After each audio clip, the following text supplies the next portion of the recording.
जय सिया राम। और आज मैं आपके सामने उपस्थित हूँ एक अति दुर्लभ साक्षात्कार को लेकर, जो कि युग तुलसी मानस मर्मज्ञ पद्म भूषण डॉक्टर श्री राम किंकर उपाध्याय जी का लिया गया था और यह प्रकाशित हुआ था 26 दिसंबर 1991 यानी कि 26 दिसंबर 1991।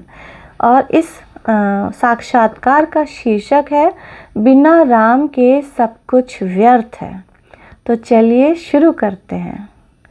परम श्रद्धेय युग तुलसी पंडित राम किंकर जी उपाध्याय में रामचरित्र मानस की संपूर्ण कथा के प्रवाह को अक्षुण्ण बनाए रखकर सांकेतिक अर्थों की विलक्षण उद्भावना करने की जो अपूर्व क्षमता है, उसे देखकर ऐसा प्रतीत होता है कि राम कथा को जन जन तक पहुंचाने के लिए पंडित राम किंकर जी उपाध्याय तुलसी के रूप में पुनः अवतरित हुए हैं। जबलपुर से प्रकाशित सुप्रसिद्ध पत्र नव भारत की ओर से श्री मोहन शशि ने परम आदरणीय पंडित राम किंकर जी उपाध्याय का एक साक्षात्कार लिया था। महाराष्ट्र के साक्षात्कार को हम सुधी पाठकों के लिए अविकल प्रस्तुत कर रहे हैं। प्रश्न: रामायण तो अनेक लिखी गई, किंतु मानस की सर्वाधिक प्रसिद्धि और लोकप्रियता क्यों है? उत्तर: अनेक रामायण लिखी गईं, परंतु वे इतनी सरस और सार्वभौमिक नहीं थीं। लोकनायक राम तो लोकगीतों तक में समाहित हैं। बालक का जन्म हो या शादी विवाह, ननद भाभी के झगड़े और शिकायत तक में राम सीता को पिरोया गया है।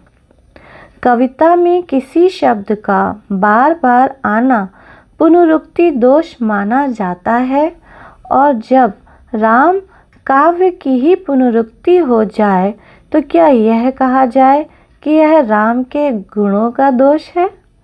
जब सिया राम में सब जग जानी है, तब वही तो कवि को प्रेरित करते हैं।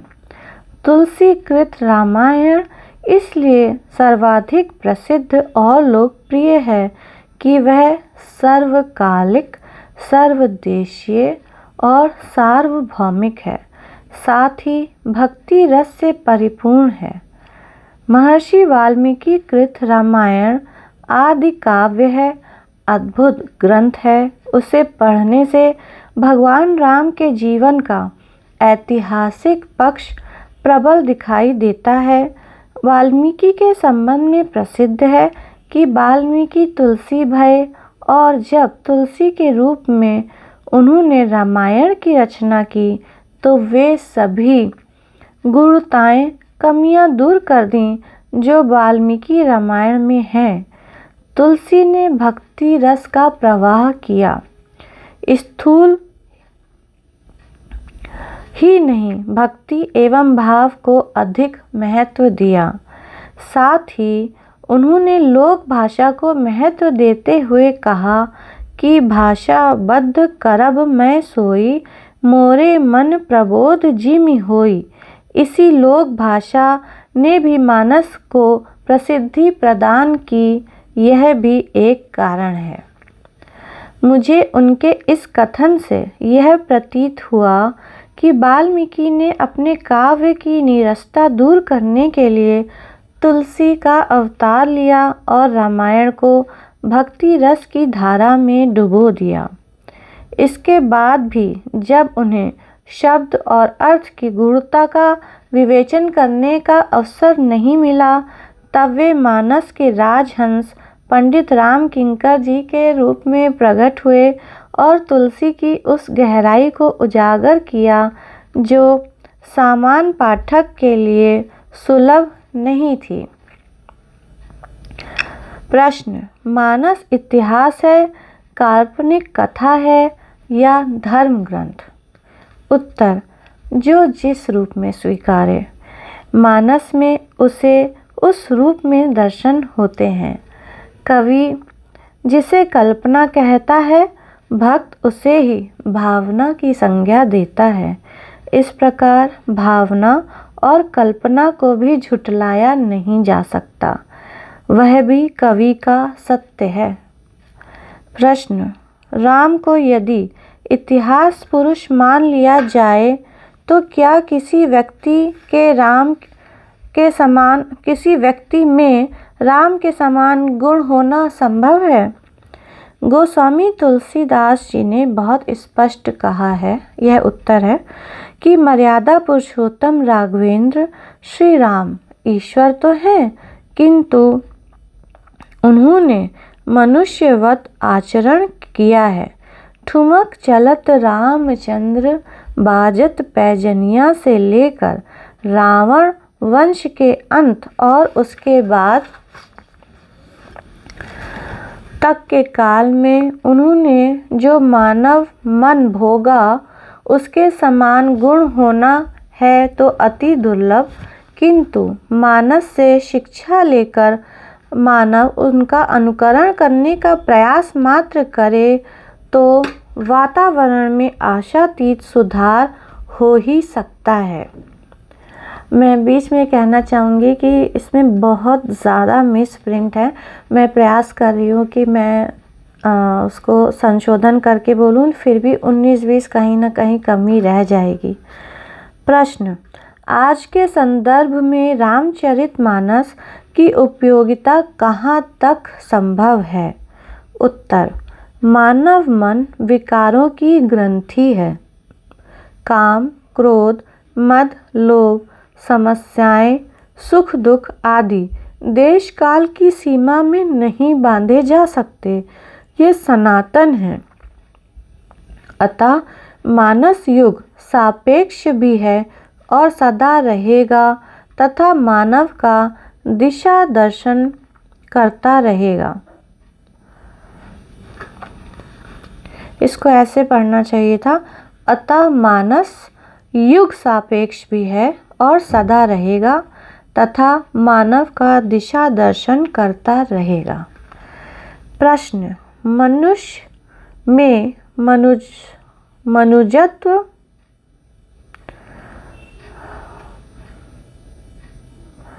इसको मनुजत्व पढ़ें या मनुष्यत्व पढ़ें तो आप समझ लीजिए।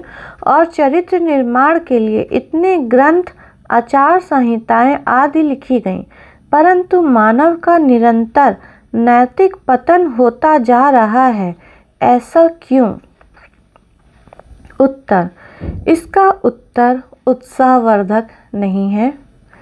हिंदू चिंतन में काल कर्म का विभाजन है। जैसे ऋतुएं आती जाती रहती हैं, समाज में प्रकृति में ऋतु परिवर्तन की तरह मानव मन में परिवर्तन होता है। सतयुग का अपना प्रभाव है और हम जिस युग में जी रहे हैं वह कलयुग है। अतः कलयुग में प्रकृति के नियम अनुसार जो होना चाहिए वह तो होगा ही, और वह समाज में दिखाई देता है। एक दूरगामी और दूसरी तात्कालिक दृष्टि है। समाज के पतन का कारण खोजें। गुरु में आदर्श की कमी नहीं, परंतु युग का प्रवाह अपने परिणाम देता है, जिसे हम युग की प्रवृत्ति कह सकते हैं। इसमें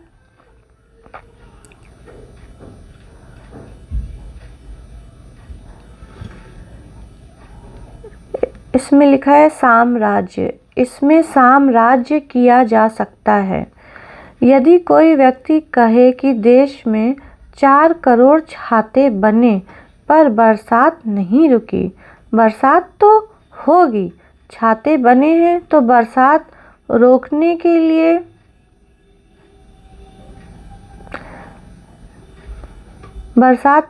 के लिए नहीं, बरसात से कुछ बचा लेने के साधन हैं। इसी प्रकार हमारे धर्म ग्रंथ हैं जो आचरण की कुछ रक्षा तो अवश्य करते हैं, फिर भी यह सब तो समय काल का धर्म है, किसको दोष दें। प्रश्न, राम ने कोल, भील, वनवासी, किरात, निषाद, शबरी, पशु पक्षी, वानर आदि को गले लगाया, फिर उनके आचरण का अनुगमन न करते हुए आज का समाज भेदकर्ता की ओर क्यों बढ़ रहा है? उत्तर, महात्मा गांधी आए, उनका अनुगमन हुआ। उनकी एक आवाज़ पर लाखों लोग प्राण हथेली पर लेकर देश की स्वाधीनता के लिए स्वतंत्रता संग्राम में कूद पड़े। लाठी गोली खाई, जेल यात्राएं की, भीषण कष्ट झेले और जब सत्ता आई तब उनके अनुयायियों में ऐसे कितने बचे जिन्होंने उनके आदर्श का पालन किया? लगभग सबके आदर्श ही पलट गए। जब कोई विशिष्ट व्यक्तित्व आता है तब उसका प्रभाव समाज पर पड़ता है और उसके जाने के बाद स्थितियां परिवर्तित हो जाती हैं। उदाहरण के लिए लें कि राम राज्य के उपरांत लवकुश आए। वे रामचंद्र जी के ही पुत्र थे, किंतु उनका राज्य राम राज्य के अनुरूप तो नहीं था। जब कोई महान क्षमाशील व्यक्ति आता है तो क्षमा का प्रभाव बढ़ता है, और अन्य प्रवृत्ति वाला आता है तो वह उस प्रवृत्ति में जीता है। प्रवृत्तियां विस्तार पाती हैं। इस प्रकार मनुष्य रूपी राम ने अपने काल में जो किया उसका प्रभाव पड़ा। आज मानव समाज में अपने से अन्य को हीन समझने, नीचा समझने की वृत्ति है और इसी वृत्ति के कारण फूट पड़ती है। यह मानवीय प्रवृत्तियों के विस्फोट का युग है। रही बात आदर्श की, तो वह तो काल विशेष तक जीवित रहता है। राम के आचरण का अनुगमन हो ही कहाँ रहा है? वह होता तो यह प्रश्न ही न उठता। अब रही बात भेदकर्ता की, तो बात बहुत स्पष्ट है कि त्याग में नहीं बंटवारे में झगड़ा है। प्रश्न, राम राज्य की कल्पना मात्र आदर्श है या उसे व्यवहारिक रूप दिया जा सकता है? इसके लिए किन किन बातों की आवश्यकता है? उत्तर, यदि कोई रोग हो तो औषधि के द्वारा उसका निवारण हो सकता है।